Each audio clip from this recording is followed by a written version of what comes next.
Social మీడియాలో పోస్టులు పెట్టాలంటేనే కొందరు యాక్టర్స్ భయపడిపోతున్నారు.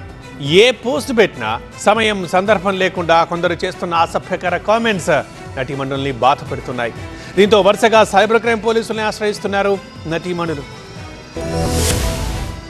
సోషల్ మీడియాలో తన పోస్టులకు వస్తున్న అసభ్యకర కమెంట్లపై మరోసారి సైబర్ క్రైమ్ పోలీసులకు ఫిర్యాదు చేశారు సినీ నటి అనసూయ భరద్వాజ్. తన సోషల్ మీడియా పోస్టులపై గుర్తు తెలియని వ్యక్తులు అభ్యంతరకర పదజాలంతో కమెంట్లు చేస్తున్నారని ఫిర్యాదులో పేర్కొన్నారు. తన పోస్టులకు వచ్చిన అసభ్య కమెంట్లను పోలీసులకు ఆధారాలుగా అందించారు. ఇలాంటి కమెంట్లతో మానసిక వేధింపులు గురవుతున్నారని, అసభ్యకర వ్యాఖ్యలు చేస్తున్న వారిపై కఠిన చర్య సైబర్ క్రైమ్ పోలీసులను ఆశ్రయించారు అనసూయ భరద్వాజ్. డిసెంబర్ 23 నుంచే వేధింపులు ఎక్కువయ్యాయని పేర్కొన్నారు. అసభ్యకర వ్యాఖ్యలు, వ్యక్తిగత దూషణలు, బెదిరింపులకు పాల్పడుతున్నారని అనసూయ ఆరోపించారు. జనవరి 16న కూడా అనసూయ సైబర్ క్రైమ్ పోలీసులకు ఓ ఫిర్యాదు చేశారు. ఈ క్రమంలో 42 మందిపై పోలీసులు కేసు నమోదు చేశారు. కొన్ని యూట్యూబ్ ఛానళ్లు, సోషల్ మీడియా వ్యక్తులపై కేసులు నమోదైనా తన పోస్టులపై కమెంట్లు మాత్రం ఆపడం లేదని ఆవేదన వ్యక్తం చేశారు. అటు నటి రేణు దేశాయ్ కూడా సైబర్ క్రైమ్ పోలీసులను ఆశ్రయించారు. సోషల్ మీడియాలో తన పోస్టులపై అసభ్యకర కమెంట్లు చేస్తున్నారని ఫిర్యాదు చేశారు. అసభ్యకరమైన కమెంట్ చేసిన వ్యక్తులపై చర్యలు తీసుకోవాలని కోరారు. వీధి కుక్కల అంశంపై మాట్లాడినట్టు నుంచి సోషల్ మీడియాలో కొందరు రేణు దేశాయ్ను టార్గెట్ చేశారు. ఆమె పోస్టులకు కమెంట్స్ పెట్టడంతో పాటు అసభ్యకరమైన మీమ్స్ క్రియేట్ చేయడం లాంటివి చేస్తున్నారు.